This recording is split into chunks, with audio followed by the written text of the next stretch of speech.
whether you're Mexican or Puerto Rican or any ethnicity out there, we're so very proud of who we are and where we come from. And we can have these kind of celebrations in communities that are not our own, then you know the diversity and the coming together of people, of Latinos coming together, is unbelievable. I represent Humboldt Park and Logan Square, Albany Park, and we have so many Latino. I mean, we have a Central American parade down in Albany Park every year. And you're talking about Nicaraguenses from Salvador, from Peru. You have quite a big, I represent quite a diversity of Central American countries that are there, so I'm very proud of that. In the next couple of days, you're going to see many of our proud residents displaying their Puerto Rican heritage on clothing, with flags, listening to salsa music and reggaeton, eating arroz con gandules, chorizo de tostones. Today, everyone in here is joining our festivities. Join me today in our proud chant heard in Chicago, New York, Puerto Rico, and everywhere where there's a Puerto Rican family. Qué bonita bandera, qué bonita bandera, qué bonita bandera, la bandera puertorriqueña. Un aplauso para Puerto Rico. I'm going to start with pre-Columbian Puerto Rico. The islands were inhabited by the Taínos of the Arab tribes of South America right around 900 to 1000 before Christ. They used petroglyphs with their carvings in stone. They didn't have written language, so they carved their writing in stone. They were farmers and fishermen. Maybe that explains why we like bacalao so much. They were ruled by chiefs known as caciques. Many of our towns are named after those chiefs, as in Humacao y Agüeybaná. Many of the words we use in English today come from the Taíno language. Words such as barbecue, barbacoa, hammock, hamaca, hurricane, huracán, and tobacco. Those are words used in the English language that were adopted from the Taíno language. We call the island Borinquen, or La Isla del Encanto, which means the land of the valiant Lord. Puerto Ricans call each other Boricuas. That is acknowledging our cultural past. When you say Boricua, you're saying you are Taíno. That's what Boricua means. Our famous symbol that you may see in tattoos and shirts looks like a sun that's smiling.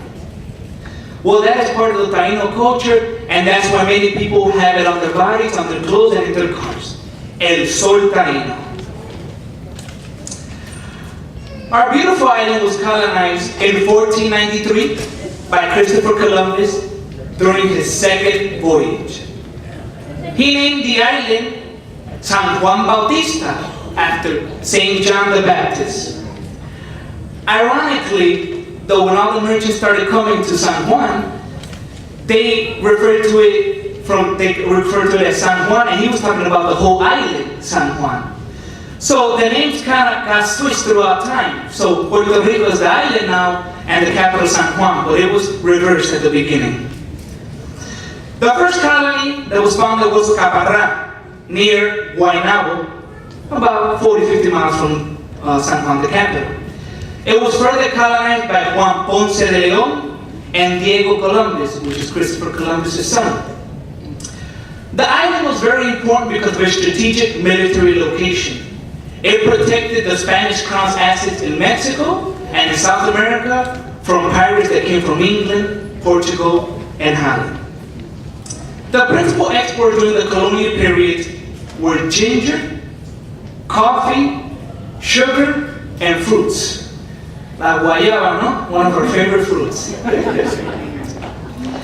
In 1899, the island was ceded from Spain to Puerto Rico after the Spanish-American War. Shortly 20 years after, in 1917, Puerto Ricans were granted citizenship after the Jones Act was passed. As time went along, Puerto Ricans started migrating, 10, 20,000 at a time. And it wasn't until 1953 where more than 70,000 Puerto Ricans settled the East Coast, mostly in New York, Jersey, and Florida, making it the largest Puerto Rican migration in U.S. history. I believe, Ms. Martinez, your mom came around that time. Puerto Ricans have participated proudly in many of our conflicts. Since World War I, the first shots weren't fired in Europe. They were fired in the Caribbean, where Puerto Ricans fired on a German U-boat. Puerto Ricans participated in World War II, and they formed the first Puerto Rican brigade called the Borinqueniers, which also participated in the Korean War. They also participated in Vietnam. More than 48,000 Puerto Ricans participated, and about a quarter of them lost their lives.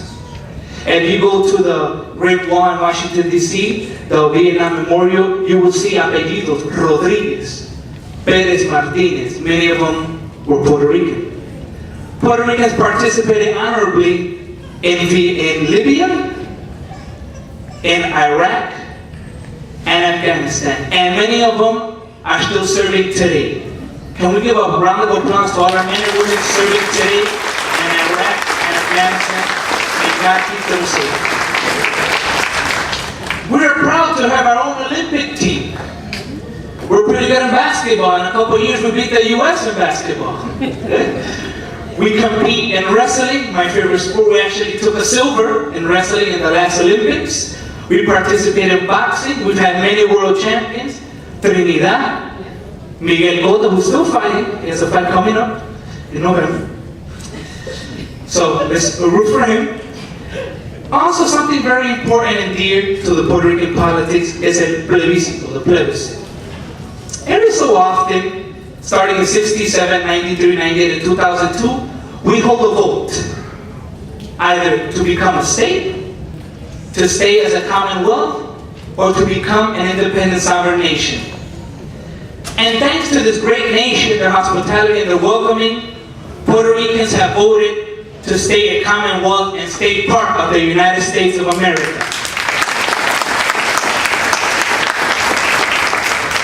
We are proud of being Americans. We are proud of being Boricuas.